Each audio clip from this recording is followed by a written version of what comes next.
What if Deku joined Team JPDE? Chapter 78. The Chosen One. Glinda Goodwitch. Deku thought. To be honest, I don't know if she'll say yes. She is the headmistress and has a reputation to uphold. There's also our age difference. Then again, I don't think that matters. She must have taken those things into consideration before we started meeting in private. Deku thought. You're overthinking this, Izuku, just go and ask her. Deku thought. She has done so much for me. For us. For all the students at Beacon and the civilians in Vale. And she works long into the night to make sure that things run smoothly. Most people see her as a strict authority figure who'll whip you into shape with her riding crop, though some people might like that, but beneath that outer shell was a woman who really loved and cared for all. She first defied Ozpin by allowing Professor Peach to take us on extracurricular activities to Peak, allowing us to not be grounded at Beacon, and more importantly it allowed us to discover the mysteries of David's existence and the flame. And then later on she turned against Ozpin's plans involving the Amber and the Fall Maiden's powers for us. She turned against someone she had known for years for some kids she only met 6 months ago. And there is one more thing, Deku thought. She's super fucking hot and sexy. There's a reason why so many students dream and fantasize about Glinda. Including me, Deku thought. Deku then left his room, though not towards Glinda's classroom. He had somewhere else to go first. As usual, Glinda was in her classroom buried in a mountain of paperwork, though this time it was a lot more than usual. Her entire desk was covered in paperwork that towered over her. Glinda then heard a knock on the door. Enter, Glinda said. The door to the classroom then opened and Deku stepped in with a tea tray. Good morning, Glinda, Deku said. Izuku. What are you doing here? Glinda asked. I came to ask you something. And I thought that I should bring you some tea as you were bound to be buried in paperwork. But Jesus Christ, I didn't think it'd be that much paperwork, Deku said. Yes, it is quite a mountain, isn't it? I have paperwork for the Vittle Festival opening dance, the end of year's exams, and then the Vittle Festival itself. Not to mention all the regular paperwork. I'm going to be at this all day, Glinda said. Well, I hope this tea will help with the stress you're under, Deku said. It most definitely will. Please, Glinda said, clearing space on her desk for the tea tray. Deku then placed the tea tray on Glinda's desk and poured her some tea. Glinda removed her glasses and picked up the teacup. So, what is it you wanted to ask me? Glinda asked, bringing the teacup to her mouth. I wanted to ask if you'll be my date to the dance, Deku asked. Glinda spat the tea all over Deku. Thankfully Deku activated his aura just in time. You know, I always thought spit takes like that were just for TV. Guess I was wrong, Deku said. Did I just hear you correctly? You want me to be your date to the dance? Glinda asked. Yes. You've done so much for me and the others, so I can think of no one else I want to invite to the dance. I understand if you can't accept, I'm sure you'll, Deku said. Glinda suddenly grabbed hold of Deku and pulled him into a kiss. Deku was certainly taken by surprise, but he didn't resist at all, melding into the kiss. Glinda then pulled Deku over her desk, knowing the tea tray to the ground with the tea set shattering. She spun around and pushed him on her chair and straddled him, before turning the kiss into a full-blown makeout session. Glinda started to grind and bounce on Deku, and in return Deku started groping her. Eventually the two had to break for air. So is that a yes? Deku asked. Glinda responded by pulling Deku into another kiss, this one a lot shorter than the first. Someone's in a mood, Deku said. Of course I am. I've been so stressed and pent up as of late. I need some release, and I need it now. I want you to bend me over my desk and fuck me until I break and the continue on, Glinda said. Deku was taken aback by Glinda's words. Want about all the paperwork? Deku asked. I don't care about the fucking paperwork right now. I want you to, Glinda said. Glinda then said hundreds of libidinous words and actions that would make Evelyn sound like a saint. The two spent the morning and afternoon making a mess of the classroom before moving to Glinda's room and continued through the evening and long into the night. Monday. Day 176. Deku woke up wrapped around Glinda, his face buried in her chest. He pulled himself out of her chest and smiled, before kissing Glinda on the forehead, stirring her wake. "Good morning, Glinda," Deku said. "Morning, Izuku. Was yesterday really real?" Glinda asked. "I'm in bed with you." "I think that answers your question," Deku said. Glinda smiled. "I wish we could stay like this," Glinda said. "Me too, but you've got work to do, and I have classes to attend," Deku said. "And that's not the only piece of bad news. I won't be able to attend the Vital Festival opening dance as your date," Glinda said. "Figured. You've got to watch over a bunch of drunk teenagers and make sure they don't cause any trouble and burn the school down," Deku said. "I'm more worried about them starting a food fight, especially Team RWBY and JNPR," Glinda said. Deku and Glinda chuckled. "But yes, I will be busy watching over the dance. But also, I'd prefer to keep our relationship private. I'm sure you can understand what would happen if the press found out a teacher was dating a student, even if you're considered an adult and isn't against any rules or laws," Glinda said. "Yeah, the media would have a blast with that news," Deku said. "That means we'll have to wait until the whole event is over and everyone has left before we even dance. Such a shame," Glinda said. "Yeah, but that doesn't matter as long as I'm with you," Deku said, making Glinda's heart flutter. Glinda then kissed Deku and got atop him. "You know, we've still got some time, and you've just gotten me all hot and bothered," Glinda said. "Oh my," Deku said, his face going bright red. The two then had some fun before the day started. Down in Vale, Jack had met up with Lisa to ask her to the Vital Festival dance. "Well then. Didn't I tell you I don't go out with people younger than me?" Lisa asked. "Plenty of times. But are you really going to ignore an opportunity to be in Beacon?" Jack asked. "At a party. Not much opportunity for snooping around," Lisa said. "Considering the robot patrols we have now, I don't think you'd be able to anyway," Jack said. Lisa sighed. "Word. The people in the city already got used to them, truth tell. But I think that will change if they ever need to see action," Lisa said. "Wouldn't that reinforce it?" "They're guardians, aren't they?" Jack asked. "Yeah, but this is Vale. There's not much of chance of having to defend ourselves from Grim here. So my theory is that they've been brought here to protect the populace from other people. Bad guys or not, seeing bodies turned to Valesian cheese is not my idea of a good family Sunday," Lisa said. "Yeah, I see what you mean. These are high-powered combat units," Jack said. "Yeah. Anyway, I graciously accept your invite," Lisa said. "Glad to hear it.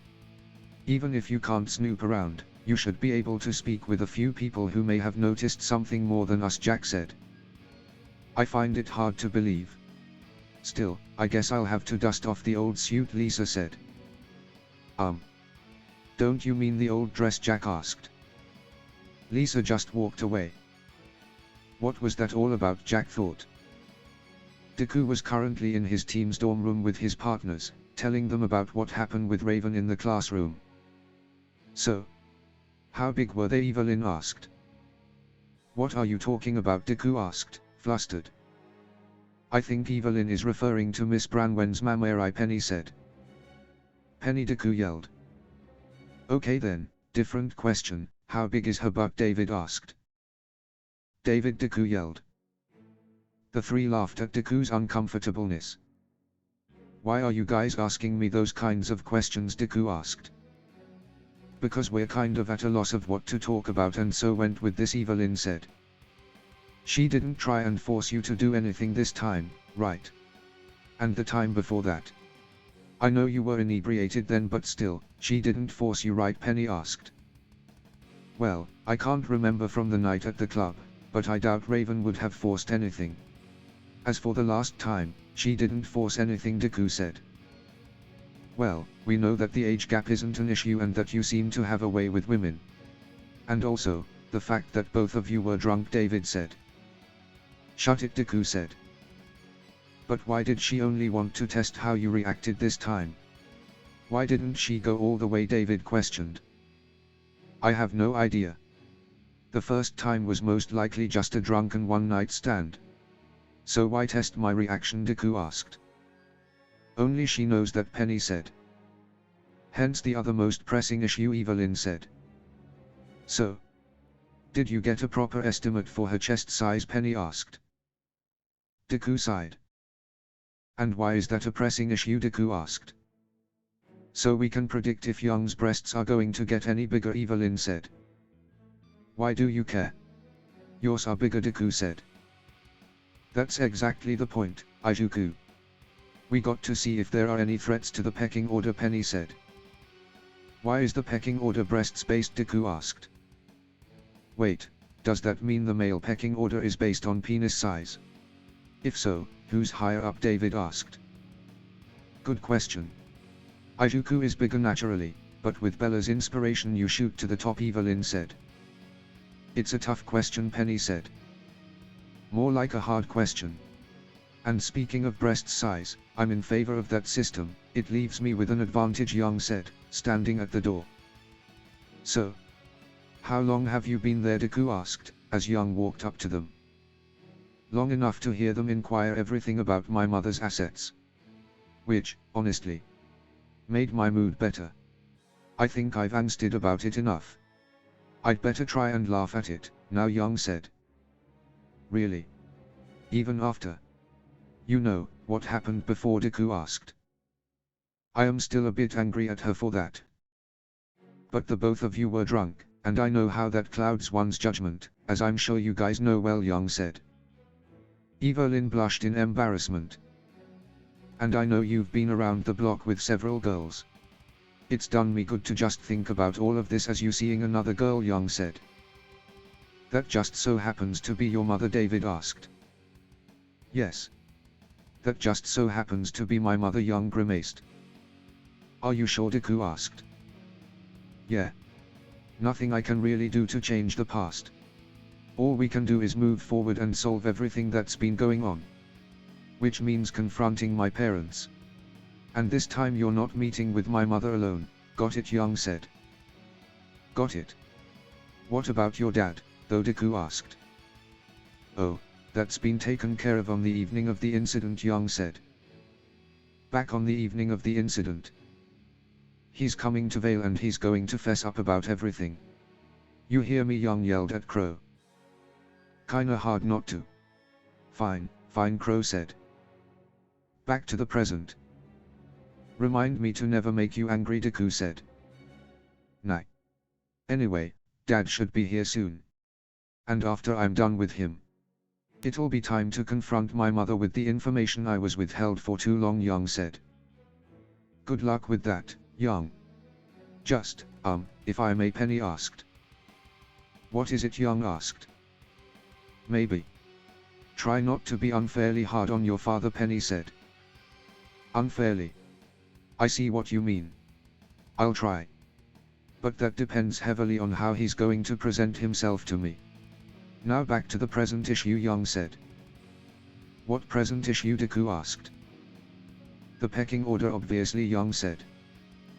Meanwhile in Vale. So, how did the trip go, Crow asked. Felt like a funeral march. We screwed up, Crow Tai, Young said. Hardly. We all knew this day was going to come.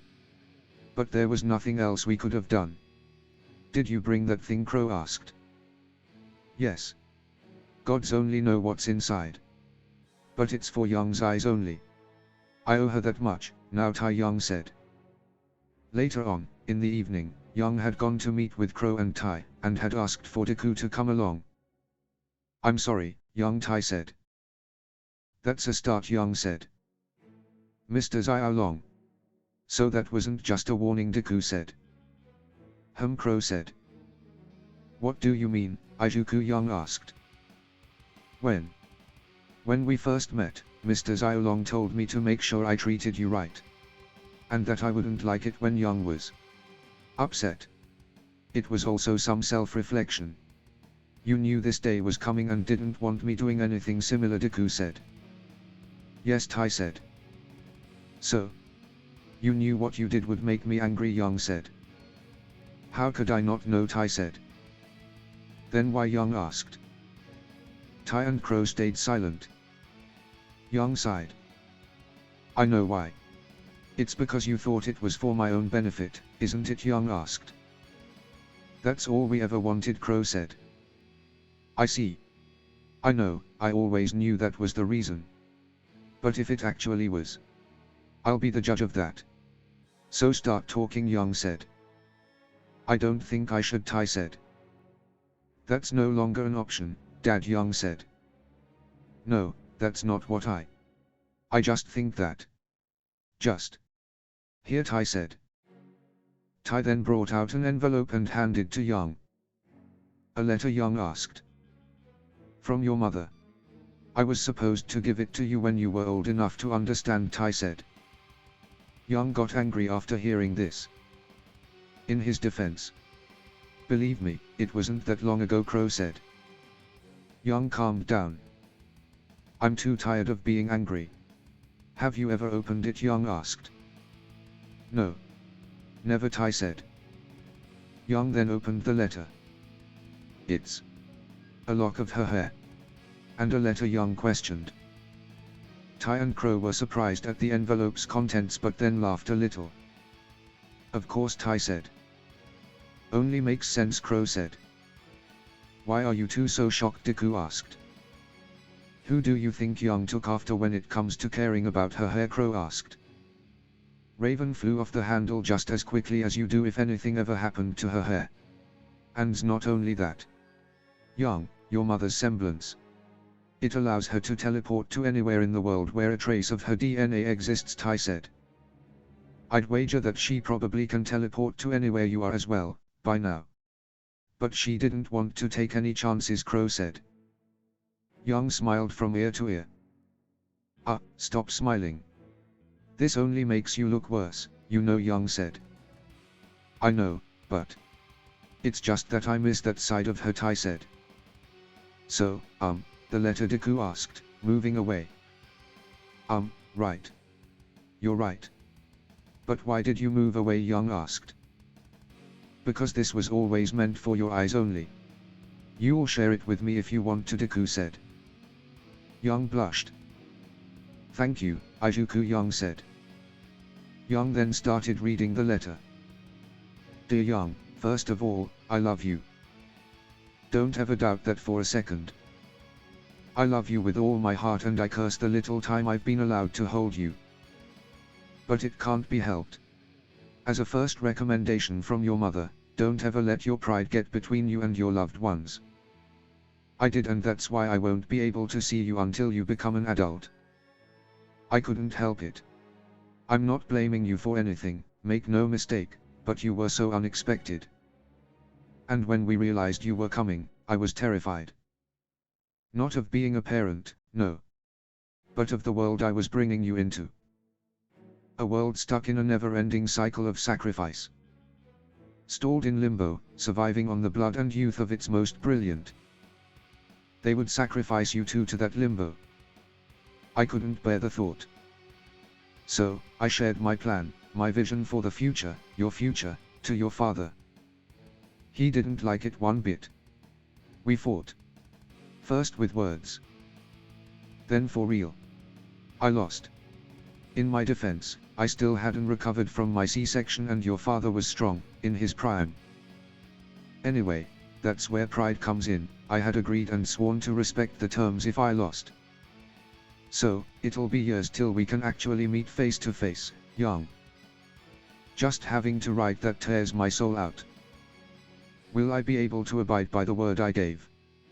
Will I be able to keep myself from seeking you out for so long? I don't know. What I do know is, I haven't changed my mind. You're my daughter, Young, and you're destined for much more than being another sacrifice. Please, keep this lock of my hair with you. Always. And when you're an adult, we'll meet and then we'll discuss about the great future that awaits you. But before all that, I can't wait for the chance to actually be your mother. With love. Raven Young Reed. Young began to cry. Why? How could you? Young asked. Young Crow questioned. Deku quickly rushed over to her. Just this letter. This would have made the things I did, what I put myself through and all I needed, Young said. Tai and Crow looked away in shame. Young Deku said. Izuku, please. Bring me home. Ruby. I want to see Ruby, Young said. Okay, we'll go back right now. I'll carry you back, Deku said. Deku picked Young up and activated One for All before running off and leaping away, jumping from rooftop to rooftop on the way back to Beacon. What is she hates me forever for this, Crow? What if I lose her too? And Ruby, Tai asked. You're not going to lose Ruby. She's got way too much love in her heart to choose between her father and her sister. And as for Young, even if she removes herself from our lives, at least we saved her future, Crow said. There's nothing she needs to be saved from. And the jury is still out on that, anyway, Raven said. Raven then walked up to the two. Raven, Tai said. Honorless Kerr. How was it seeing our daughter's heart being crushed and feeling like it was all your fault? Let me tell you, when it happened to me when we first met, I wouldn't have wished it on my worst enemy. But on you? Well, it's only fair, I think, Raven said. If you think this is the first time I feel like that in my entire life, you've never really known me, Tai said. Oh, I always knew you were a bleeding heart. I just never realized before that night how much of a coward you are. The both of you, Raven said. So not wanting your daughter, my niece, to be bred and indoctrinated for a war she has no chance of winning is cowardice, now, Crow asked. Both of you. You like to fill your mouth with pretty words and noble ideas, but you're not willing to act on them.